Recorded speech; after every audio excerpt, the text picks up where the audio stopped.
It's the second day of Police Divisional Commissioner for Crime Intelligence, Lieutenant General Dumisani Khumalo's testimony at the Madlanga Commission of Inquiry in Pretoria, which is looking into allegations of corruption and political interference in the criminal justice system.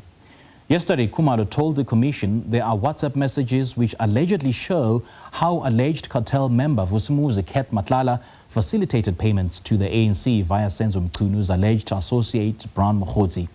SABC News anchor Ayanda Nyathi and SABC News reporter Canny Maphanga are in Pretoria. And for now, Ayanda joins us. A very good morning to you, Ayanda. Thank you so much for joining us. I suppose we should expect more bombshell revelations from Dumisani Khumalo. Without a doubt, Simpiwe, Dumisani Khumalo will be picking up from where he left off yesterday, where there was mention of a big five, not the type you'd find in any nature reserve, but we're told these are individuals who are part of an intricate criminal network that Dumisani Khumalo has said in no uncertain terms, he was unequivocal that it's now infiltrated the political system in Gauteng and has its tentacles elsewhere in the country. This is corroborating the evidence that we already heard from the main complainant in this commission, in Lieutenant General Nyathi, who alluded to this, but also through to Dumisani Khumalo, who he said would substantiate some of those claims. And that's where those WhatsApp screen grabs come into place, where we've seen connections now being drawn between the suspended minister in Senzo Mchunu, as well as Vusimuzi Matlala and a Brown Mokhodzi. Canny Maphanga is our senior reporter who's been with us since this commission started. She now joins us from inside the British Mabandla Justice College, where, of course, we're just minutes away from the start of day 9 of this inquiry. And Canny, we're expecting, of course, for more links to be drawn between these suspected criminals and some of the political elite. Well, good morning to you, Ayanda, once again. You are slightly inaudible there, but we expect that in a few minutes we'll see Lieutenant General Dumisani Khumalo return to the witness stand to paint a very clear picture of this dark, intricate web involving this crime cartel alleged to be the Big Five, which involves key figures such as Vusimuzi Matlala and Katiso Molefe. But of course, when we speak at 9 a.m., or rather just a few minutes before the commencement of this hearing, we do have a peek into the public gallery as we've started these commission's hearings on the 17th of September. I stand to be corrected. We saw that the public gallery was not gathering that much attention, with people choosing to stick to the online hearing in order to get the information from this very important probe into allegations of criminality, political interference and corruption. If we look at the public gallery right now, it's not to fool you yet, Ayanda. It does seem quite empty, but do not be fooled by these empty seats.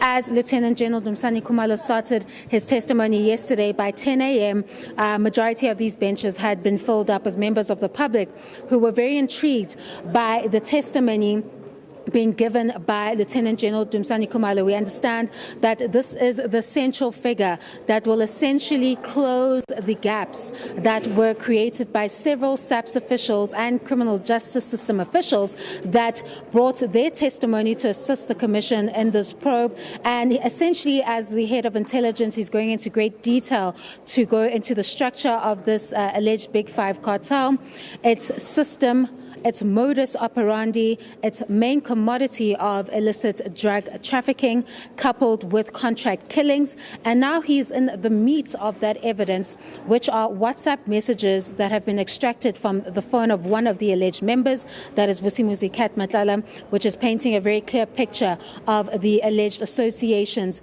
that this cartel enjoys within the criminal justice system, as well as the political sphere and the business space at large. So we expect that at 9:30 a.m. this morning he'll continue with that testimony. I think there's several text messages that he'll have to go through that have been extracted from the phone of Vusimuzi Matlala, which will paint a clearer picture.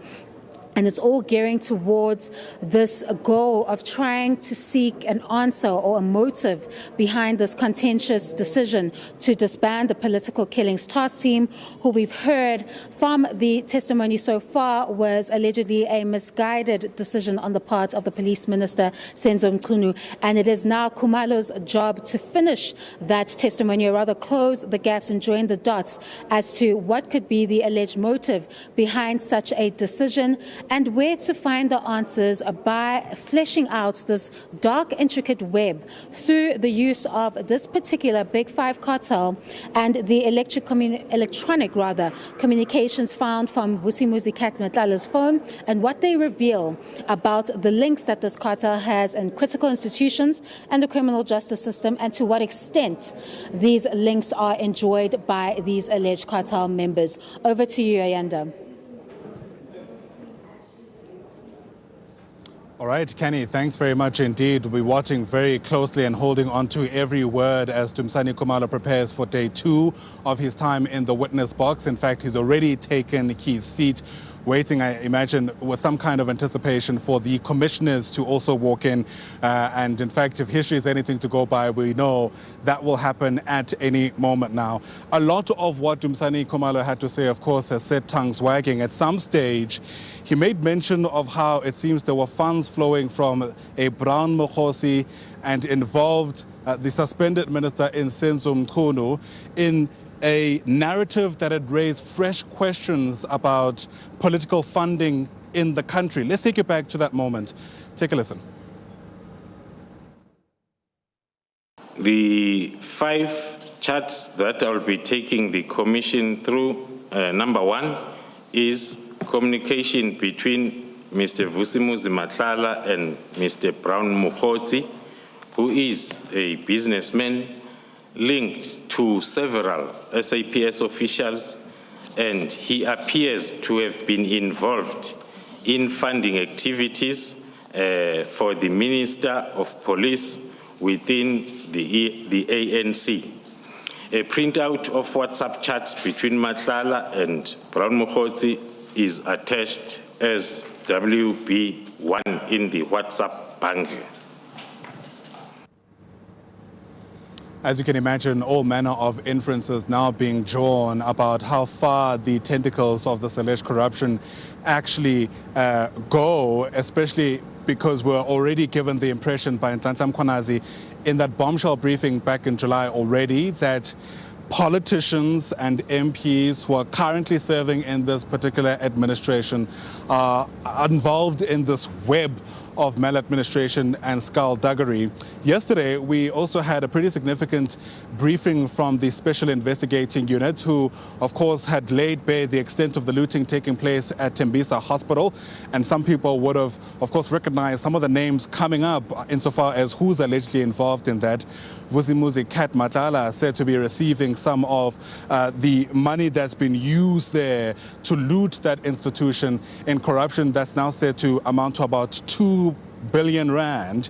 At an earlier stage of this particular inquiry, one of the suspects in the Senzo Maiwa trial came up when Lieutenant General Nhlanhla Mkhwanazi was speaking about how there seems to be some kind of concerted effort from within to allow people arrested for serious crimes to be granted bail so that they could supposedly continue to commit these crimes. And the picture in some ways is starting to crystallize given the kind of connections that are already being made insofar as developments at this inquiry are concerned and what is taking place elsewhere here at the Bridget Mabandla Justice College.